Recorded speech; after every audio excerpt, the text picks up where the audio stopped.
So I was talking to a friend who works for a large financial institution, probably the largest in the world, and they are using AI to the extent where they are trying to build in emotion into the system, where it can act like you, it can understand your nuances and respond to you the way you want it. So similarly, my sense is that, AI can do pretty much everything where, I may not be needed as an advisor. That's very possible. But, there might be certain things it may not be able to do. I think the trust is probably the hardest thing, right? Because people trust people. And you're right? I mean, at the end of the day, there's someone who's trusting you for your advice and the experience and the maturity that you bring to the conversation. I own client base, which are more engineers. They're always thinking of options and they want to always optimize for the best one. So you have to give them a lot of options. You have to tell them how you thought through what you picked for and, explain the rationale behind why you prefer one versus the other. I'm curious, being an immigrant yourself as well, right? How is this segment or community or the Indian diaspora, right? How are their needs kind of different from, say, what you would see otherwise? So I had, very young clients, who are first generation immigrants, but again, they start thinking differently, even though they have come recently from India. And I was introduced to them via their father. So that was interesting because the father had this vision that the kids need to start investing. And, he was looking for what's the right way to get started for my kids if they are in the US. I was at the Hedge conference. I think Robinhood was talking about how the client age has gone up to 35 and now they're screaming for advisory help and that DIY and tech alone is not important. It's good that early generation parents are now getting the kids in talking to you. Yeah, I think there's going to be a lot more evolution in terms of the services that, Robinhood or, the new generation platforms can provide, right? I think it is still very useful because it cuts down on the time a lot, right? Because I know what it didn't get right. That's okay. But I know what all it got right and, I just have to copy paste some small edits. Exactly. And that was what I was kind of coming to in the sense that you have to remember that when humans do it, there are errors as well. Yeah, right. So it's not 100% accurate and even there you have oversight and guardrails. Absolutely. It's the same thing with AI. It's just that the errors will be fewer.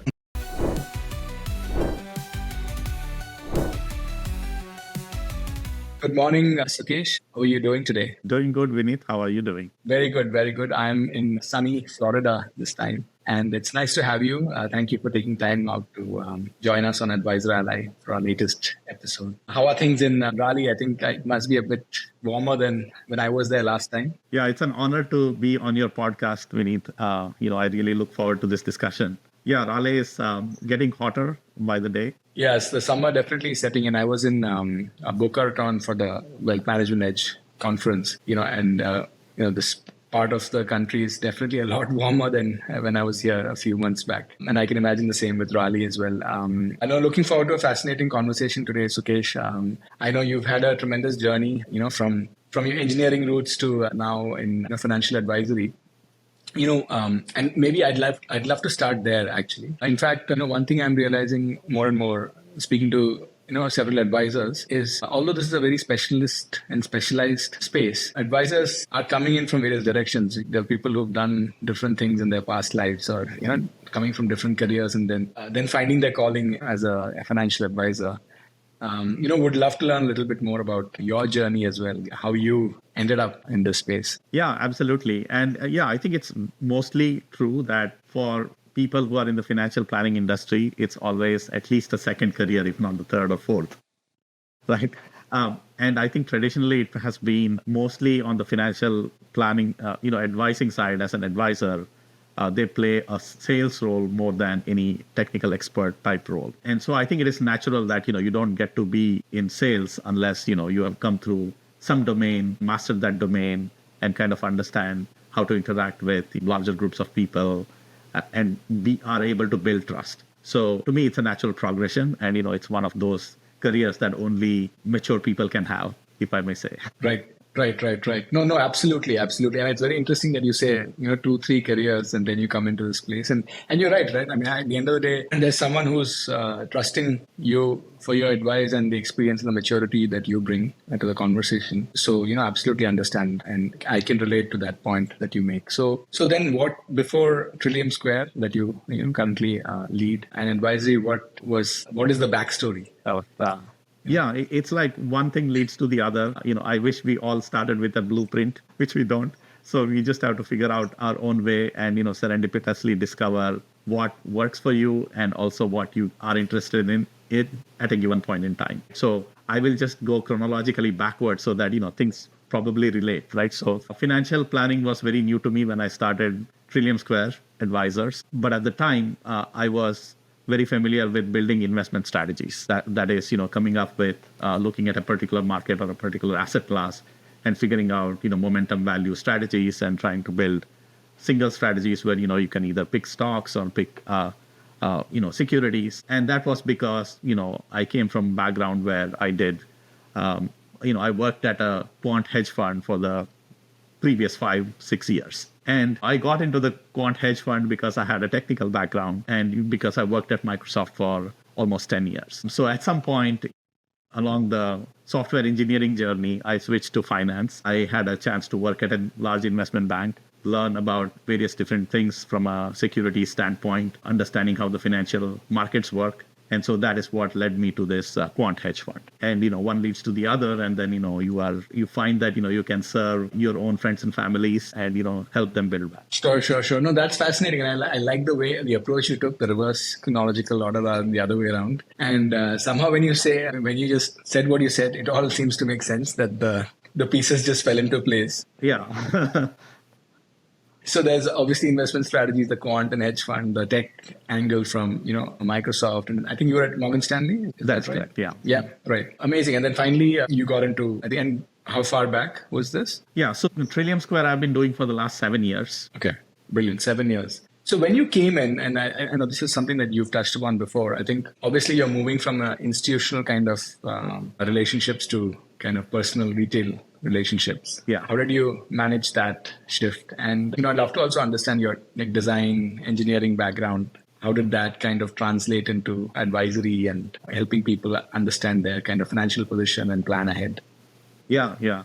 I think you touch upon a very important aspect when you said from an institutional standpoint, how did you build that one-on-one relationship-based retail side? I think that was very, very challenging. So when I started with Trillium Square, my idea was I'll have all these investment strategies across asset classes and I can, just sell based on the merit of the idea. But turns out that, when I got my registered investment advisor license, everybody who had a registered investment advisor license and were building their businesses told me that, hey, you need to know financial planning. I had no idea about what financial planning is. I mean, I had some idea, but not exactly what people expect when they are engaging with a financial advisor.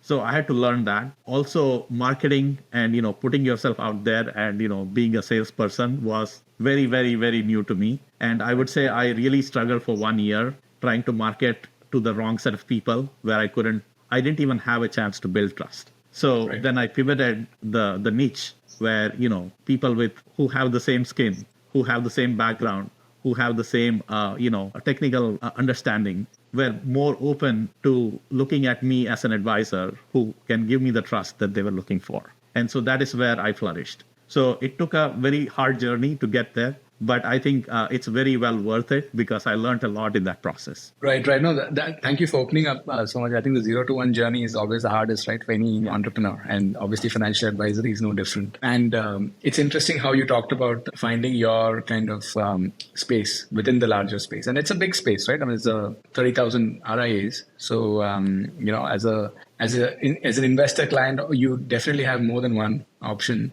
in terms of which advisor you want to work with. And obviously trust, relatability, all of that makes a lot of sense. Absolutely. So, tell us a little bit about Trillium Square. I know you touched upon it, the niche there, but yeah.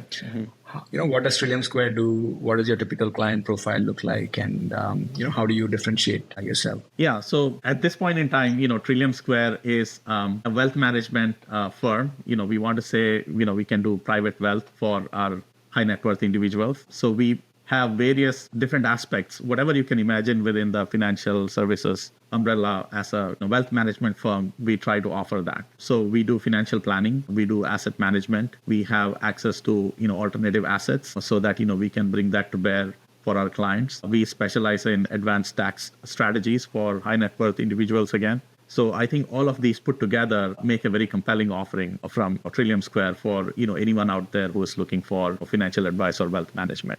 But to your point, we I don't want to say, we are a niche in a particular segment, but, it just turned out that many of our clients are fellow Indians. And, Sure. these are also people within my network. And they also share the same background of, having a technological background when they're working for either a tech firm or are running their own businesses. And most of these people are also immigrants to the US. So first generation immigrants. And most likely they came from a middle class background where they did not have access to financial planning. So this is the first time that they are engaging with an advisor. And so I get to shape that role in terms of what kind of services I can provide them and, be there for them when they need me. Sure, sure. No, I think you're right. It's a niche, but I mean, you can call it a niche, but also at the same time, you can say that it's a fairly big segment, right? Sub-segment. I mean, the Indian community is extremely large in the US. And I'm very fortunate, I feel, that at this point in time, I think the Indian community in the US has grown past the 1% of population threshold, where, it is becoming more visible that, they are there. And not only that, they are also among the top wealthy people as an ethnic group.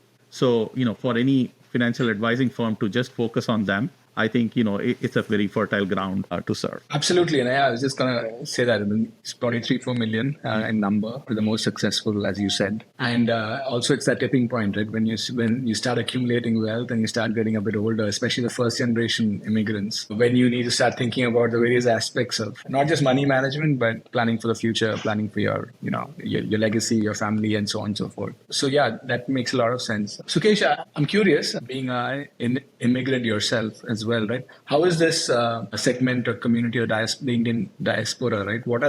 How are their needs kind of different from, say, what you would see otherwise? Are there any kind of, anything, peculiarities that you see, or any idiosyncrasies rather that you see? Yeah, absolutely. Right. It's funny that you ask, because these folks who grew up, watching their parents probably not having a financial advisor is one thing, but generally, we also do not have a social security net as a community, right? Or as being citizens of India. And so the tendency to save more than necessary is always there, right? And that tendency that you learned from your parents, it's very hard to shake off. So what I see is that when I look at my clients, they have, they are very frugal in terms of their spending. They may be earning a lot, but that doesn't matter. They're still frugal and they save a lot. And most of the time, they are saving it as cash in their bank or fixed deposits. It's not by nature that they are risk averse, but, they have not explored the full potential of what is possible in the financial market. Got it. That's fascinating. So I think obviously coming from India, we know that fixed deposit is a big instrument in India. So you're saying that several of these Indians who come they are very good on the saving side.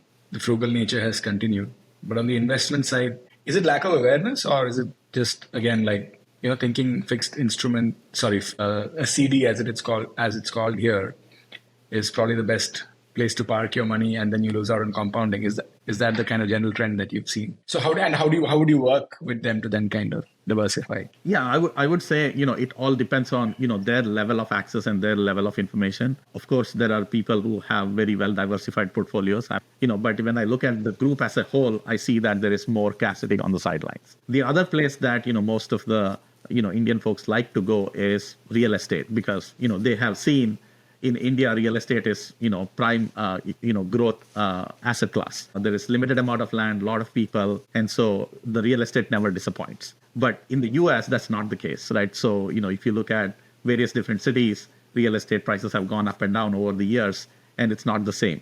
But coming from India, we don't have that perspective.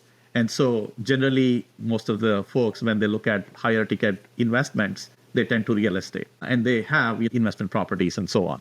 So I think, they tend to overcorrect in that direction where, it's like a barbell where they have cash and then they have real estate, and then there's a gap in the middle. Sure. No. This is great. And I think, I think it's a good segue as well, because obviously largely we're talking about first generation Indians who moved, and some of their behaviors are driven by what they've seen in the past or from their, parents' generations. So the next generation of Indians who, second generation Indians in the US will think differently, right? Are you starting? I'm pretty sure. Yes. Yeah. Are you starting to see some of that, or is it still a bit early?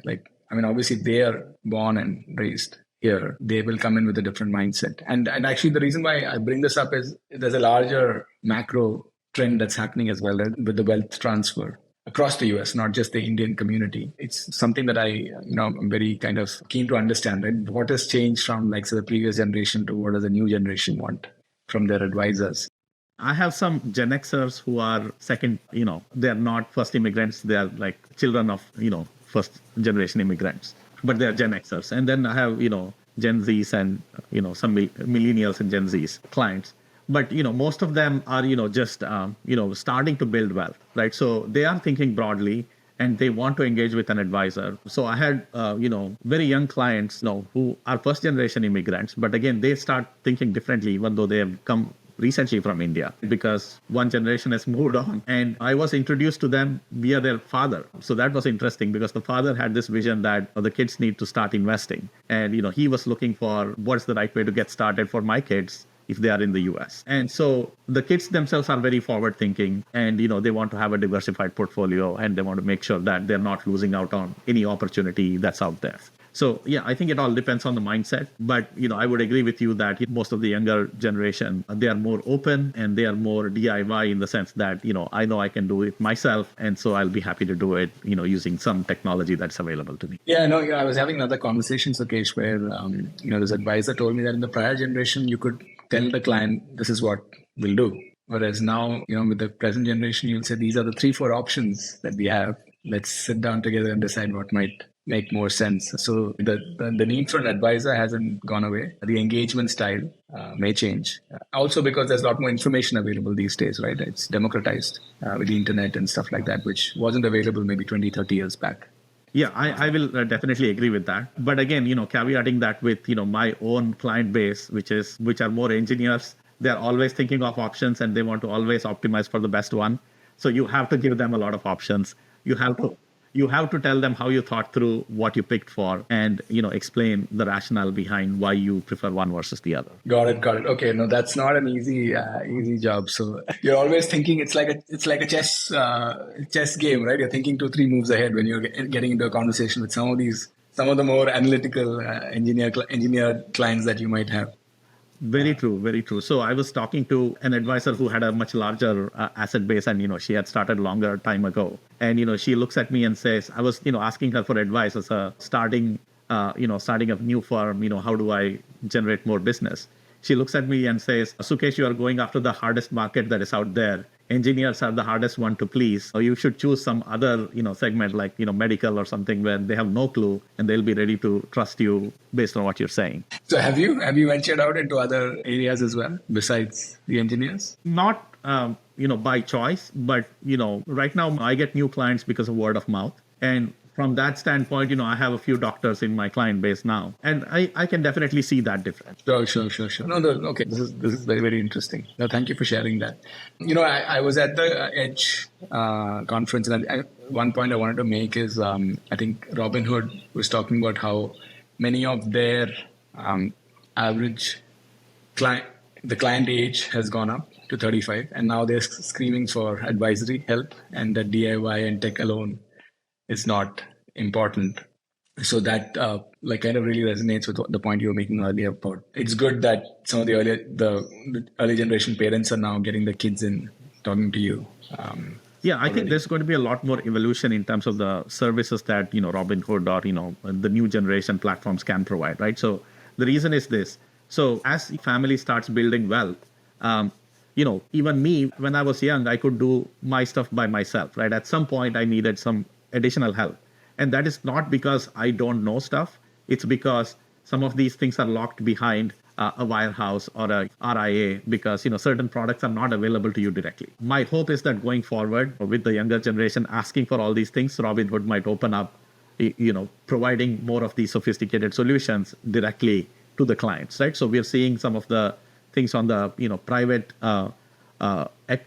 private investments where previously, you have to be an accredited investor. Even now, you have to be an accredited investor, but there is an opportunity where you can do crowdfunding and, you might be able to invest X amount of dollars without being an accredited investor. So I think the rules are also changing. It's becoming more favorable for people to get access to various different investment opportunities. Sure. Yeah, no, I think alternatives, like you say, is a big trend, right? And even within alternatives, there's so many different options that, both investors and producers are kind of looking at. Sukesh, maybe just to kind of switch to another topic, and I know it's a topic that obviously is close to your heart, tech.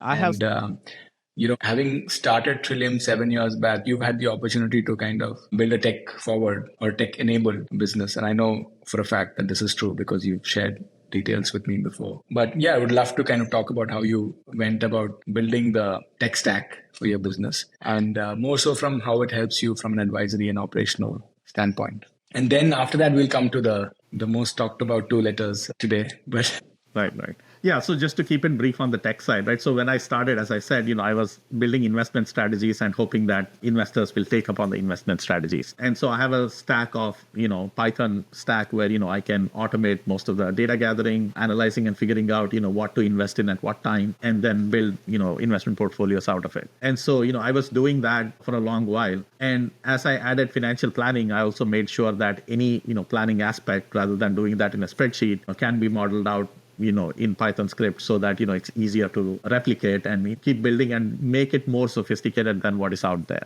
So I would just point to one example. You have financial planning softwares out there. We use one such. It gives us the base level data in terms of being able to input all client information and being able to get a cash flow statement or a balance sheet statement across the number of years. That's a starting point for us. We use that information and then we build out various different scenarios as it suits a client. So, one of the things that we help largely for retired people or, people looking at retirement in a few years is Roth conversions. And, we have a fairly sophisticated strategy to figure out what is the most optimal way of converting so that, you're paying the minimal amount of tax.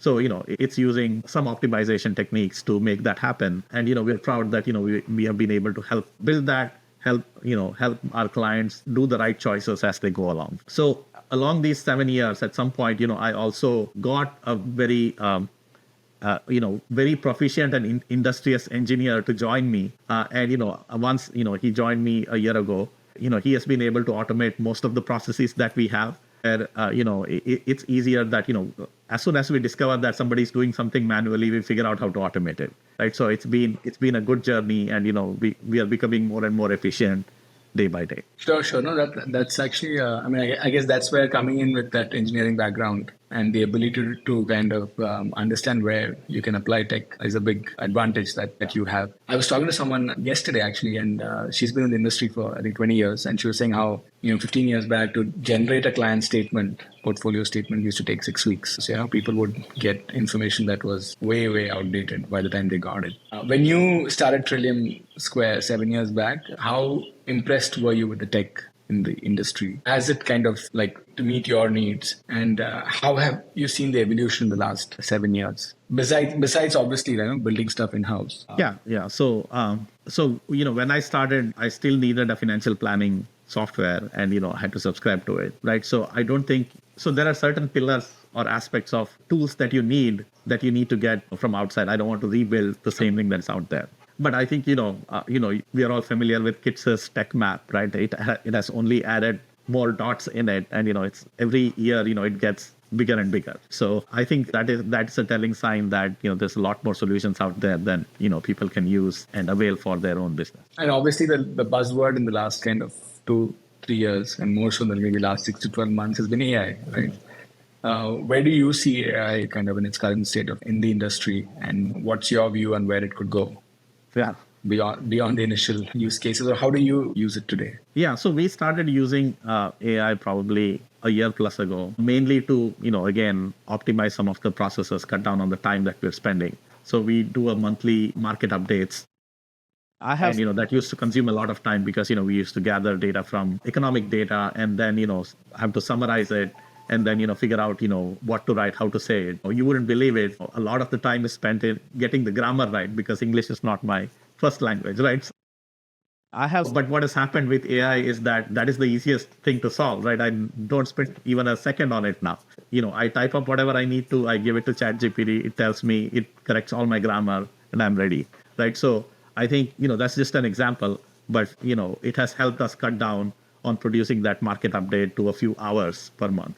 So that's been fantastic. And then, using tools like what you are building in terms of note taking and, summarizing a meeting conversation, I think that has helped cut down, in terms of documentation needs. So that's been, really, really helpful. Now, I want to give some color in terms of, my optimism versus realism. So the optimism is that if someday AI replaces me, I no longer have to be there in the picture, and everything runs by itself, right? I'm looking forward to that day. However, right, so that's where the realism comes in. Where I see AI now is that there is a lot of optimism out there that people think that it can do everything.